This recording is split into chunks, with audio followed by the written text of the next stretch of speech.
G ಕಾಯ್ದೆ ಬಗ್ಗೆ ಕೇಂದ್ರ ಮಂತ್ರಿ ಶಿವರಾಜ್ ಸಿಂಗ್ ಚೌಹಾಣ್ ಇವತ್ತು ಬೆಂಗಳೂರಿಗೆ ಬಂದು JDS BJP ಶಾಸಕರಿಗೆ ಒಂದಷ್ಟು ಪಾಠಗೀಟ ಮಾಡಿದ್ರಂತೆ. ಕಾಂಗ್ರೆಸ್ ಬಿಡ್ರಿ, ಅವರು ಕಾಂಗ್ರೆಸ್ಸು ತನ್ನ ಪರಿಕಲ್ಪನೆ, ಸಿದ್ಧಾಂತ, ಆದರ್ಶ, ಗಾಂಧೀಜಿದೆಲ್ಲ ಕಳ್ಕೊಂಬಿಟ್ಟಿದ್ದಾರೆ ಅವರು ಅಂತಂತೆ. ಅವ್ರು ಕಳ್ಕೊಂಡಿದ್ದಾರೆ, ನೀವು ಕೈ ಬಿಟ್ಟಿದ್ದೀರಿ, ಅದರಲ್ಲೇನು ಅನುಮಾನ ಇಲ್ಲ. ಅವ್ರು ಕಳ್ಕೊಂಡಿರೋದ್ರ ಬಗ್ಗೆ ನನಗೆ ಯಾವ ಅನುಮಾನವೂ ಇಲ್ಲ. ಗಾಂಧೀಜಿಯನ್ನು ಕಾಂಗ್ರೆಸ್ನವರು ಸೆಲೆಕ್ಟಿವ್ಲಿ, ಮಹಾತ್ಮ ಗಾಂಧಿನಪ್ಪ ಇನ್ಮೇಲೆ ಕರೆಕ್ಟಾಗಿ ನಾವು ಹೇಳಬೇಕು, ಇನ್ಮೇಲೆ ಮಹಾತ್ಮ ಗಾಂಧೀಜಿಯನ್ನು ಕಾಂಗ್ರೆಸ್ನವರು ಸೆಲೆಕ್ಟಿವ್ಲಿ ಬೇಕಾದಾಗ ಒಳಗೆ ಎಳ್ಕೊಂಬರ್ತಾರೆ, ಬೇಡದಿದ್ದಾಗ ಹೈಟ್ ಅಂತ ಬಿಸಾಕ್ಬಿಡ್ತಾರೆ ಸೈಡಲ್ಲಿ. ಇನ್ನೊಂದು ಗಾಂಧಿನೇ ಸದಾಕಾಲ ಜೊತೆಲಿಟ್ಟಿರ್ತಾರೆ, ಅದು ಬೇರೆ ವಿಚಾರ. ಓಕೆ, ಆಲ್ ರೈಟ್, ಅದನ್ನೆಲ್ಲ ಅವ್ರು ಹೇಳಿದ್ದಾರೆ. ನೋಡ್ರಿ, ಯಾದಗಿರಿ ಕಲಬುರಗಿನಲ್ಲಿ ನಡೆದಿದೆ ಅವ್ಯವಹಾರ ಅಂದರೆ ಯಾವುದರಲ್ಲಿ, ಆ ಮನ್ರೇಗಾನಲ್ಲಿ ಅಂತ ಅವ್ರು ಏನೋ ಎಲ್ಲ ಬೋಗಸ್ ಫೆಲೋಸ್ನೆಲ್ಲ ತಂದಿದ್ದಾರೆ. ಇನ್ನು ಕುಮಾರಸ್ವಾಮಿ ಅವರು ಕಿಡಿಕಾರದ್ರಂತೆ ಆ ವಿಚಾರದಲ್ಲಿ. ಜಿ ಬಿಲ್ ಬಗ್ಗೆ BJP JDS ಶಾಸಕರಿಗೆ ಪಾಠ ಮಾಡಿದಾರಂತೆ. ನನಗೆ ಯಾರೋ ಅಂದರು, ನಮ್ಮ ರಾಜ್ಯ ಸರ್ಕಾರದವರು ಜಿ ಬಿಲ್ಲನ್ನು ಬದಲಾಯಿಸ್ಬಿಟ್ಟೇನೋ ಜಿ ಅಂತೇನೋ ಮಾಡಿಬಿಟ್ಟಿದ್ದಾರೆ ಅಂತ. ಹಾಗೆಲ್ಲ ಮಾಡೋಕ್ಕೆ ಬರಲ್ರಿ. ನಿಮ್ಮ ತೆವಲ್ ತೀರಿಸ್ಕೊಳಕ್ಕೆ ಏನು ಬೇಕಾದ್ರೂ ಬರ್ಕೋಬೋದು ನೀವು.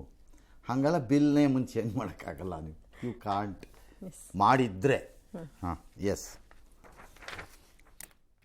कर्नाटक की असेंबली में जो हुआ उसने मर्यादाओं को समाप्त कर दिया है, लोकतांत्रिक मर्यादाएं खत्म कर दी है और संविधान को तार-तार कर दिया है. गवर्नर एड्रेस में ऐसा झूठ था जिसको पढ़ा ही नहीं जा सकता था. और मनरेगा के बारे में जो कहलवाना चाहती थी, मंत्रालय ने शिकायतों के आधार पर सेंटर से एक टीम भेजी, रूरल डेवलपमेंट मंत्रालय ने. कलबुर्गी जिले के अलंद और जेवारगी ब्लॉक की 5 ग्राम पंचायतों में 21 जो वर्क्स थे. ಇವತ್ತಿನ ಬೆಳವಣಿಗೆ ಏನಿದೆ, ರಾಜ್ಯ ಸರ್ಕಾರ ಅವರ ಹಲವಾರು ನ್ಯೂನತೆಗಳನ್ನ ಮುಚ್ಕೊಳ್ಳಿಕ್ಕೋಸ್ಕರವಾಗಿ ಅವರ ವೈಫಲ್ಯಗಳನ್ನ ಜನಗಳಿಂದ ದಾರಿ ತಪ್ಪಿಸ್ತಕ್ಕಂಥದ್ದಕ್ಕೆ ಇವತ್ತಿನ ಒಂದು ಜಂಟಿ ಸದನದ ಅಧಿವೇಶನ ಏನಾಗಬೇಕಾಗಿತ್ತು, ಈ ಸರ್ಕಾರದ ಸಣ್ಣತನದ ನಡವಳಿಕೆಗಳಿಂದ ಇವತ್ತು ಇಂಥ ಒಂದು ಪ್ರಕರಣ ಕರ್ನಾಟಕದಲ್ಲಿ ಮೊದಲನೇ ಬಾರಿಗೆ ಆಗಿದೆ. ಪದೇ ಬೀದಿನಲ್ಲಿ ಚರ್ಚೆ ಮಾಡತಂತ ವಿಷಯಗಳನ್ನ ಈ ಸರ್ಕಾರದ ಮಂತ್ರಿಗಳು, ಮುಖ್ಯಮಂತ್ರಿಯಿಂದ ಅದೇನ್ರಿ ಅಳಂದುದು ಚೋರಿ ಚುಪ್ಕೆ ಆಡಿನ ಟೈಪ್ ಇದೆ. ಚೋರಿ ಹೋಟೆಲ್ಲೂ ಚೋರಿ, ಮನ್ರೇಗಾನೂ ಚೋರಿ. ಈ ಅಳಂದವ್ರೆಲ್ಲ ಪ್ರೊಟೆಸ್ಟ್ ಮಾಡ್ರಪ್ಪ, ಎಲ್ಲದಕ್ಕೂ ನಿಮ್ಮನ್ನೇ ಹೇಳ್ಕೊಂಬರ್ತಿದ್ದಾರೆ. ಮರ್ಯಾದೆ ಬಿಡುವ ನಮಗೆ ಸರಿ ಇಲ್ಲ. ಹಾಂ, ಎಸ್. ಇನ್ನು ಇವತ್ತು ಕಾರ್ಯಕ್ರಮವೊಂದರಲ್ಲಿ ಮಾತನಾಡಿದಂತಹ AICC ಅಧ್ಯಕ್ಷ ಮಲ್ಲಿಕಾರ್ಜುನ ಖರ್ಗೆ ಅವರು, ಮೋದಿ ಯಾವತ್ತಾದರೂ ಚಹಾ ಮಾಡಿದ್ದಾರಾ, ರೈಲಿನ ಬೋಗಿಯಲ್ಲಿ ಸುತ್ತಾಡಿ ಚಹಾ ಮಾರಿದ್ದಾರಾ, ಕೇವಲ ಜನರಿಂದ ಸುಮ್ಮನೆ ಮತ ಪಡೆದಿದ್ದಾರೆ ಅಂತ ಟೀಕಿಸಿದರು. ನನಗೆ ಅರ್ಥ ಆಗದೆ ಇರೋದು ಖರ್ಗೆ ಅವರದ್ದು, ಹಾಂ ಸರ್, ರೈಲ್ ಬೋಗಿಲಿ ಹೋಗಿ ಮಾರಿದ್ರೆ ಚಾಯ್ವಾಲ ಆಗಬೇಕಾ? ಹಾಗೇನಿಲ್ವ? ಪ್ಲಾಟ್ಫಾರ್ಮಲ್ಲಿ ಮಾರಿದ್ರೆ ಚಾಯ್ವಾಲ ಆಗಬಾರ್ದಾ? ರೋಡ್ ಸೈಡಲ್ಲಿ ಮಾರಿದ್ರೆ ಚಾಯ್ವಾಲ ಆಗಬಾರ್ದಾ? ಒಂದು ಪೆಟ್ಟಿಗೆ ಅಂಗಡಿ ಇಟ್ಟು ಮಾಡಿದ್ರೆ ಆಗಲ್ಲ. ಈಗ ಯಾವುದೊಂದು ಕುಲಕಸುಬು ಅಂತ ಇಟ್ಕೊಳ್ಳೋಣಪ್ಪ, ಯಾವುದೋ ಚಿನ್ನದ ಕೆಲಸ ಮಾಡೋದು, ಮರದ ಕೆಲಸ ಮಾಡೋದು, ಕಬ್ಬಣದ ಕೆಲಸ ಮಾಡೋದು. ಅವ್ರ ಮಗ ಕೆಲಸ ಮಾಡಿಲ್ಲ ಅಂತ ಇಟ್ಕೊಳ್ಳೋಣ, ಅವನ ಕಸುಬನ್ನು ಹೇಳಬಾರ್ದ? ಹಂಗಾರೆ ನಾವು ಆ ಕಮ್ಯುನಿಟಿಯಿಂದ ಬಂದಿರೋರು ಅಂತ ಹೇಳಲ್ವಾ? ಈಗ ದಲಿತಲ್ಲೇ ತಗೊಳ್ಳೋಣಪ್ಪ, ಭಾಳ ಜನದ ಮಕ್ಕಳು ಹುಟ್ಟೋವಾಗಲೇ ಮರ್ಸಿಡೀಸ್ ಬೆಂಜಲ್ಲೋ, ಇಂದಿರಾನಗರದಲ್ಲೋ, ಸದಾಶಿವನಗರದಲ್ಲೋ ಹುಟ್ಟಿ ಕಾನ್ವೆಂಟ್ಗಳಲ್ಲಿ ಓದಿ ಒಂದು ದಿನಾನೂ ಕಷ್ಟಪಟ್ಟಿರಲ್ಲಪ್ಪ ಆ ಜಾತಿ ಹೆಸರಲ್ಲಿ. ಹೇಳ್ಕೊಳ್ಳಲ್ವಾ? ಹೇಳ್ತಾರೆ. ಅದಂಗೆ ಹೇಳ್ಕೊಳ್ತಾರೆ? Not necessary. ಚಾನ ಬೋಗಿಲೇ ಮಾರಬೇಕು ಅಂತ ರೂಲ್ ಇದ್ದರೆ ಭಾಳ ಕಷ್ಟ ಆಗುತ್ತೆ. ಆಮೇಲೆ ಇದನ್ನ ಇಷ್ಟೊಂದು ಸೀರಿಯಸ್ ಆಗಿ ತಗೊಂಡಿದ್ರೆ ಪದೇ ಪ್ರಸ್ತಾಪಿಸ್ತಾರೆ. ಅಯ್ಯೋ ಬನ್ನಿಪ್ಪ, ಇದು ಕಾಂಗ್ರೆಸ್ ಹ್ಯಾಸ್ ಲಾಸ್ಟ್ ಇಟ್ಸ್ ಬೇರಿಂಗ್ಸನ್ನು. ಎಲ್ಲಿ ತನ್ನ ಫೈಟ್ ಸ್ಟಾರ್ಟ್ ಮಾಡಬೇಕು, ಹೆಂಗೆ ಅದನ್ನು ಎತ್ಕೊಂಡು ಹೋಗಬೇಕು, ಎಲ್ಲಿ ಅವ್ರನ್ನ ಕೆಡವಬೇಕು ಕೆಳಕ್ಕೆ ಅನ್ನೋದನ್ನು ಕಳ್ಕೊಂಡ್ಬಿಟ್ಟಿದ್ದಾರೆ. ದಿನ ತಳ್ತಿದ್ದಾರೆ ಅವರು ಪಕ್ಷದವರು. Their leader is roaming around without a sense of purpose. ಅರಣ್ಯದ ಒಳಗಡೆ ಸುಮ್ಮನೆ ಓಡಾಡ್ತಿರೋ ಥರ ಓಡಾಡ್ತಿದ್ದಾರೆ ಅವರುಗಳು. ಅದಕ್ಕೊಂದು ಪ್ಲ್ಯಾನೇ ಕಾಣಲ್ಲ ನನಗೆ.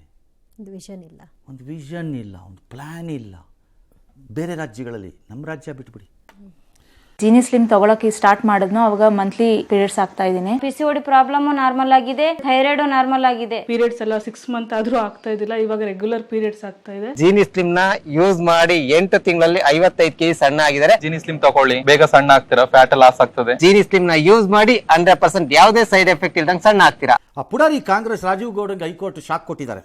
ಏನಪ್ಪ 2 ಪೈರ್ ರದ್ದು ಕೇಳ್ತೀಯ, ಮಾಡ್ತೀವಿ ಇರು ನಿನಗೆ ಅಂತೇಳಿ. ಎಟ್ ಲಾಸ್ಟ್ ಅಷ್ಟೇ ಅಲ್ಲ, ಸೆಕ್ಷನ್ನೇ ರಾಂಗ್ ಹಾಕಿದಿರಿ ಪೊಲೀಸ್ನವರು, ಫಸ್ಟ್ ಸೆಕ್ಷನ್ ಎಲ್ಲ ಸರಿ ಮಾಡಿ ಅಂತ ನ್ಯಾಯಮೂರ್ತಿಗಳು ಸರಿಯಾಗಿ ಕೊಟ್ಟಿದ್ದಾರೆ. ಬರೀ ಹಂಗೆ ಬರೆ ಹಾಕಿದ್ದಾರೆ. ನನ್ನ ಪ್ರಕಾರದಲ್ಲಿ ಹಾಕ್ಬೇಕು, ಇದೊಂದೇ ಇರೋದು ದಾರಿ. ಆ ಮಧ್ಯದಲ್ಲಿ ಯಾರೋ ಹೇಳಿದಾರಂತೆ ಕಾಗದ ಬರೆದು, ಮೇಡಮ್ ಓಡಾಡಬೇಡಿ ಈ ರೋಡಲ್ಲೆಲ್ಲ ನಿಮಗೆಲ್ಲ ಆಸಿಡ್ ಹಾಕ್ಬಿಡ್ತಾರೆ ಅಂತ. ನಂಬಕ್ಕಾಗಲ್ಲ ಜನ. ಈ ಮಧ್ಯೆ ಹಾವೇರಿನಲ್ಲೇನೋ ಬ್ಯಾನರ್ ಗಲಾಟೆ, ತರಳಬಾಳು ಹುಣ್ಣಿಮೆ ಉತ್ಸವಕ್ಕೇನೋ ಹಾಕಿದ್ರಂತೆ, ಅದನ್ನಲ್ಲಿ ಯಾರೋ ಪೌರಾಯುಕ್ತರು ತೆಗೆದಾಕಿದ್ದಾರಂತೆ, ಅದಕ್ಕೆ ಅಲ್ಲಿ ಗಲಾಟೆ. ಈ ಮೂಡಾದು ಕೇಸ್ದು ಬಿ ರಿಪೋರ್ಟ್ ಬಂದಿರೋ ಜಡ್ಜ್ಮೆಂಟ್ ಮಾತ್ರ 28ಕ್ಕೆ ಬರುತ್ತೆ. ಆಮೇಲೆ ಅದೇನೋ ಸಿ ಬಿ ಐ ಅವರು ಹೇಳಿದಾರಂತೆ, ಇಲ್ಲ ನಾಗೇಂದ್ರನ ತನಿಖೆಗೆ ಒಳಪಡಿಸ್ಬೇಕಾಗತ್ತೆ ನಾವು, ಆ ದುಡ್ಡನ್ನೆಲ್ಲ ಮಿಸ್ಯೂಸ್ ಆಗಿರೋದು ಬಾಂಬೆಗೆಲ್ಲ ಹೋದಂಗಿದೆ 2 ಹೆಣ್ಣು ಮಕ್ಕಳಿಗೆ, ಅವರಲ್ಲಿ ಚಿನ್ನಾಭರಣ ಎಲ್ಲ ಖರೀದಿ ಮಾಡ್ದಂಗಿದೆ, ವಿ ನೀಡ್ ಟು ಎನ್ಕ್ವೈರಿ ಅಂತೆಲ್ಲ ಹೇಳಿದ್ದಾರೆ.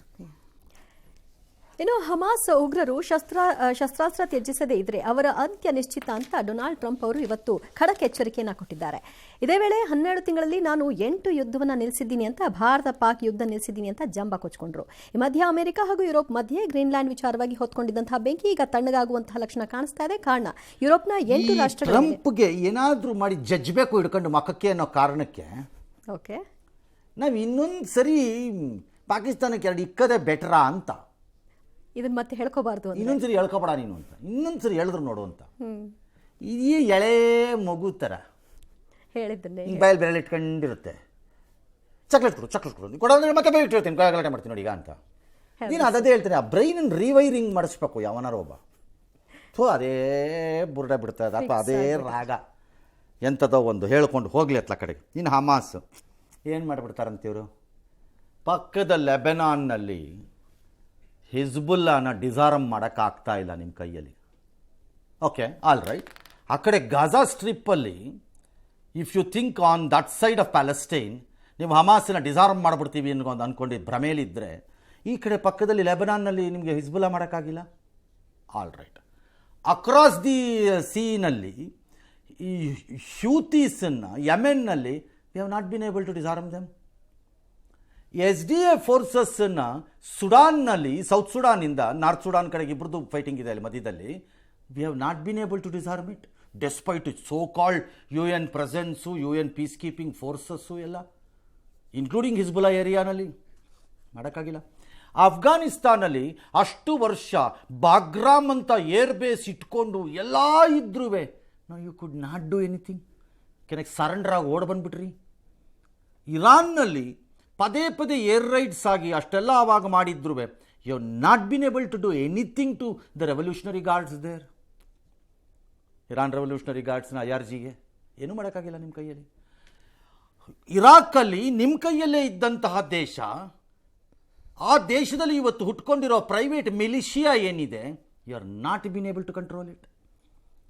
ಪಾಕಿಸ್ತಾನ ಎಂಬಂತಹ ಪಾಪಿಗಳ ದೇಶ ಬಹಿರಂಗವಾಗಿ ಭಯೋತ್ಪಾದಕರಿಗೆ ಬೆಂಬಲ ಕೊಟ್ಕೊಂಡು ಭಾಷಣ ಮಾಡ್ತಿರೋರು ಪದೇ ಪದೇ ವಿಡಿಯೋ ರೆಕಾರ್ಡಿಂಗ್ಗಳು ಬಂದು ನಮಗೇನು ಗೊತ್ತಿಲ್ಲ ಅನ್ನೋ ಥರ ಡ್ರಾಮಾ ಮಾಡಿ ಪ್ರೆಸಿಡೆಂಟು ಅವನನ್ನು ಪಕ್ಕದಲ್ಲಿ ಕೂರಿಸ್ಕೊಂಡು ಬೋರ್ಡ್ ಆಫ್ ಪೀಸ್ ಅಂತ ಸೈನ್ ಆಗ್ತಿರಲ್ಲ, ನಿಮಗೆ ನಾಚಿಕೆನೂ ಇಲ್ವಾ ಯಾರಿಗೂ?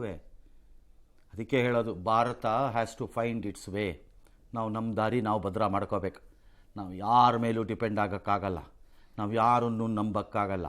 ನಮ್ಗೆ ಅಳೋರು ಯಾರೂ ಇಲ್ಲ ನಾವು ಸತ್ತರೆ. ನೆನಪಿಟ್ಕೊಳ್ಳಿ, ಮುಸ್ಲಿಂ ದೇಶಕ್ಕೆ ಏನಾರು ಆದರೆ ಅಳಕ್ಕೆ ಭಾಳ ಮುಸ್ಲಿಂ ದೇಶಗಳಿವೆ.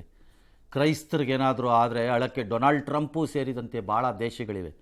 ಹಿಂದೂಗಳಿಗೆಲ್ಲೂ ಜಾಗ ಇಲ್ಲ.